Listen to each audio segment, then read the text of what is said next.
Tiga gadis terkenal di internet pergi ke laut untuk menjelajah. Dan menemukan seorang pria tanpa pakaian. Mereka tidak segera memanggil polisi. Tetapi mulai mengambil foto dan video.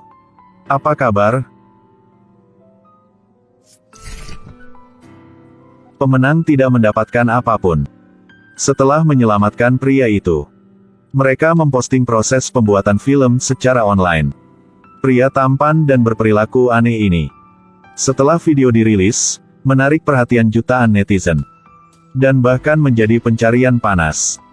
Ungkapan, pemenang tidak mendapat apapun, dalam video itu juga menjadi viral. Seseorang menemukan kutipan ini dalam sebuah novel. Sehingga banyak orang meragukannya sebagai promosi diri.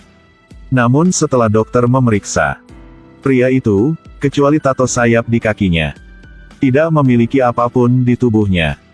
Dia bahkan tidak dapat mengingat siapa dia. Ketiga gadis itu menamainya Awei. Mereka juga berharap dapat merekamnya lebih banyak video. Untuk mendapatkan lebih banyak viewer. Ketiga gadis itu telah menamainya Awei. Pertama kali menghadap kamera, Awei dengan malu-malu melambaikan tangannya. Tapi tepat setelah mereka bertiga pergi, tiba-tiba dokter ini masuk ke ruangan dan menyuruhnya menggambar apapun yang dia ingat. Tapi begitu dia selesai berbicara, seekor burung gagak memukul kepalanya ke kaca. Pada saat ini, serangkaian penghilangan anak-anak terjadi pada saat yang sama yang mengejutkan orang-orang. Karena ini adalah kelima kalinya dalam setengah tahun terakhir ini. Untungnya, ada seorang anak yang akhirnya ditemukan di tepi sungai. Tapi kebetulan, gambar pertama Awei sama persis dengan tempat anak itu ditemukan. Ketiga gadis itu memposting foto tersebut secara online.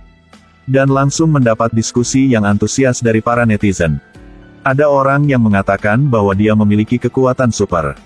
Yang lain mengatakan bahwa dia dari angkasa lain.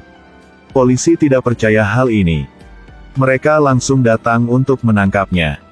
Tapi yang tidak disangka mereka adalah, semua yang terjadi selanjutnya sudah diprediksi oleh lukisan Awei. Yang pertama adalah seorang wanita. Dia bertanya kepada Awei apa yang dia prediksi. Dia mengambil pena dan menggambar dalam sejenak. Dan akhirnya menggambar seseorang yang memegang bunga matahari. Setelah wanita itu memasuki ruangan, dia benar-benar memegang buket bunga matahari di tangannya. Bahkan perban di jarinya tergambar di gambar itu. Namun wanita itu tetap tidak percaya. Tetapi ketika Awei mengeluarkan pecahan-pecahan kaca dari tasnya, dia benar-benar tercengang. Itu adalah pecahan gelas anggur yang tidak sengaja dia pecahkan saat minum tadi malam. Orang kedua yang datang adalah sang kepala polisi. Dia curiga Awei hanya bermain-main saja. Jadi dia bercanda dan bertanya apakah dia bisa memprediksi kedatangan mereka. Ketika Awei membalik buku gambarnya, sang kepala polisi langsung tercengang. Dan buru-buru melepas bajunya. Noda kopi yang tidak sengaja dia tumpahkan di kaosnya. Persis sama dengan lukisan itu. Tepat ketika semua orang percaya bahwa dia memiliki kekuatan super. Sesuatu yang aneh terjadi. Malam itu, seorang lelaki tua melihat tato sayap di kaki Awei. Dia langsung ketakutan dan jatuh ke tanah. Mulutnya terus-menerus berteriak bahwa, "Kamu sudah tiba." Ketika lift terbuka, dia bergegas keluar. Tetapi tiba-tiba dia berhenti. Lalu mengangkat tangannya untuk membuat pose sayap. Ini membuat Awei sangat bingung. Tetapi keesokan harinya lelaki tua itu gantung diri di tangga. Dan tangannya masih membentuk sayap. Seorang pengemis setelah kehilangan ingatannya melukis beberapa gambar. Tanpa diduga, dia tiba-tiba menjadi pelukis terkenal. Tetapi gambarnya sangat jelek. Bahkan dirinya tidak mengerti apa isinya. Tetapi setiap hari ada banyak orang berbondong-bondong untuk membeli lukisannya. Karena gambar yang dia gambar, semuanya adalah ramalan yang sangat mistis. Ada yang bilang dia punya kekuatan super. Tapi ada juga yang bilang dia sedang akting saja. Namun sampai suatu hari, seorang pria berbaju putih datang ke rumah sakit. Melihat Awei untuk pertama kalinya. Kedua tangan pria itu terangkat dan membentuk sayap. Ketika melihat itu, Awei langsung terkejut. Karena pose ini sangat mirip dengan tato di kakinya. Sejak dia kehilangan ingatannya sampai sekarang. Pria berbaju putih itu adalah orang kedua yang melakukan pose aneh itu. Namun, lelaki tua yang pertama telah gantung diri di tangga rumahnya. Tetapi tidak peduli bagaimana dia bertanya, pria berbaju putih itu tidak mengatakan mengapa. Dia hanya mengatakan bahwa dia adalah seorang dermawan dan ingin membawa Awei ke tempat yang disebut rumah bahagia. Awei tidak mengatakan apa-apa selain tersenyum.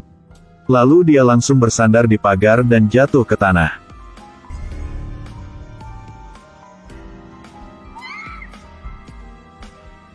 Awei dibawa ke ruang gawat darurat. Polisi yang menyelidiki kasus pembunuhan diri lelaki tua itu juga bergegas datang. Setelah beberapa saat bertanya-tanya, mereka meragukan prediksi-prediksi Awei adalah rencana untuk lolos dari hukuman pembunuhannya. Dan sekarang, ketika hati nuraninya tersiksa, dia memutuskan untuk bunuh diri. Namun ketika sang kepala polisi menghela nafas sambil mengira bahwa Awei telah jatuh dan mati, pria berbaju putih ini tersenyum dan berkata, "Jika dia orang normal pasti akan mati." Ini membuat ketiganya sangat bingung. Tepat pada saat ini, dokter datang untuk memberitahu mereka bahwa Awei tidak dalam bahaya. Melainkannya, hanya patah beberapa tulang rusuk. Dan katakan ini adalah keajaiban.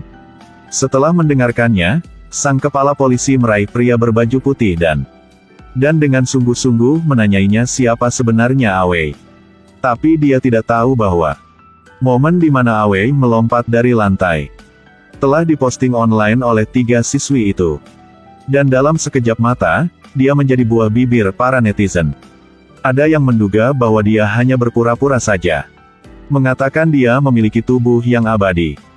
Bahkan mengatakan dia memiliki kekuatan super, yang menimbulkan kontroversi di kalangan netizen.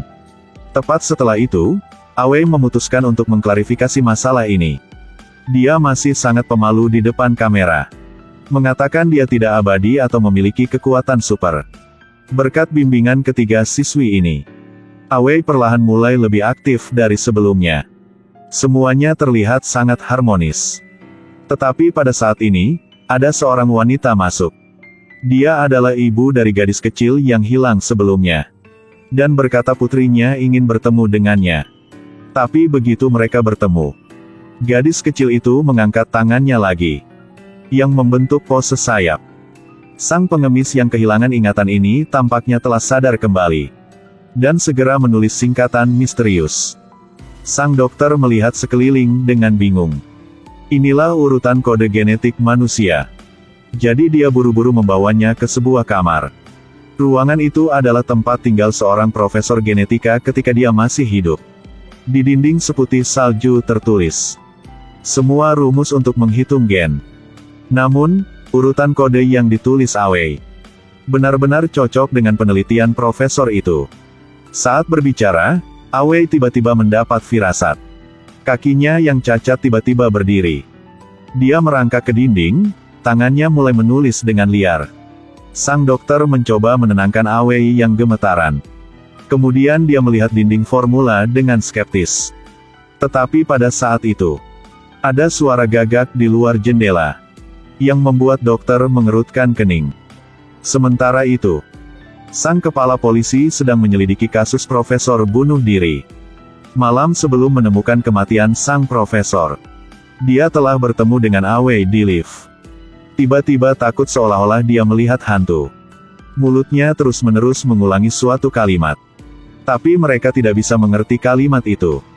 Sementara mereka mengerutkan kening dalam kontemplasi. Wanita ini mengatakan kalimat itu. Di Priscil. Wanita itu adalah Bella, seorang jurnalis, yang juga menyelidiki tentang Awei. Menurut katanya, kalimat yang dikatakan sang profesor itu dalam bahasa Rusia. Dan berarti, kamu telah tiba. Polisi menyadari bahwa latar belakang Awei tidak sederhana. Dan segera pergi ke rumah sakit tempat Awei dirawat. Namun, begitu mereka tiba, mereka menemukan bahwa kamar rumah sakitnya kosong. Dokter bilang dia telah dijemput pergi oleh kepala rumah bahagia. Pada saat yang sama semua tagihan medis telah dibayar. Pada titik ini, Bella bertanya padanya apakah Awei meninggalkan sesuatu.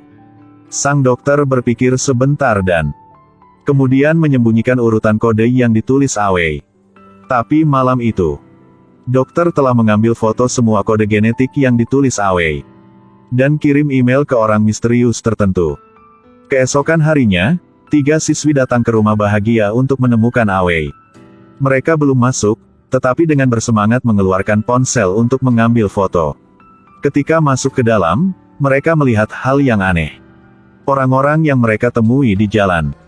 Semuanya memiliki wajah tersenyum yang persis sama. Seolah-olah dicetak dari cetakan. Tetapi senyum ini membuat orang merasa sangat ramah.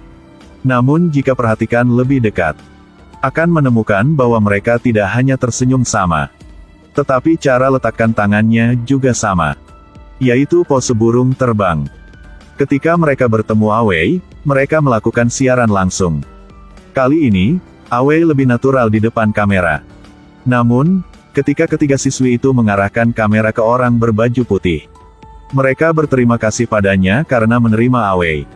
Dia bertanya kepada mereka apakah mereka percaya pada keajaiban atau tidak. Setelah itu, dia mulai mengajarkan banyak moral. Tapi intinya adalah, diselamatkan oleh 3 siswi adalah harapan masa depan Awei.